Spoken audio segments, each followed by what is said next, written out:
Thank you, Matt. With President Trump's tariffs on imported aluminum and steel from Canada, Mexico, and the European Union now in effect, U.S. businesses are weighing in on what that'll mean for their bottom line. Russell Nimitz shares with us one of the industries paying very close attention is the U.S. beer industry.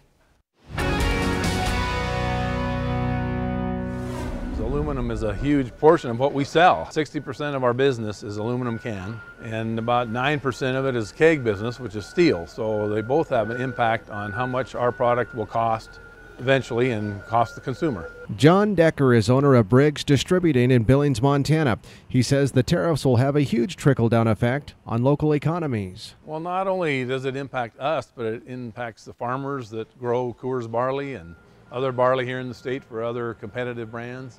And it's a trickle-down effect that will impact them. It might impact some of our employees if the costs go up and we have to absorb them versus pass them on.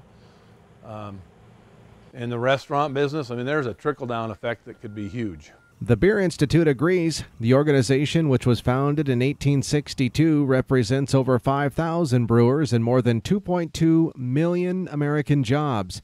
Its president and CEO, Jim McGreevy, says it's all about the cost and production of beer. Aluminum is the beer brewer's largest input cost, and we estimate that the tariffs will cost beer brewers $347 million a year. That's nearly 40 billion aluminum cans and aluminum bottles bought by beer brewers in the United States in 2017.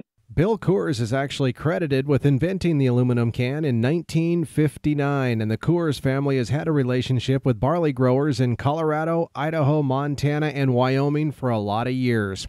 The company's senior manager of global barley, Wade Malchow, says the tariffs could have an impact on their barley program. Anytime our costs go up, we typically will see a corresponding decrease in sales of beer.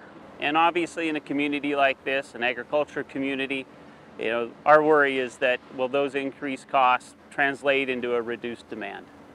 That would mean purchasing a little less barley from a community such as Billings or Worland or Hardin or Great Falls, Montana.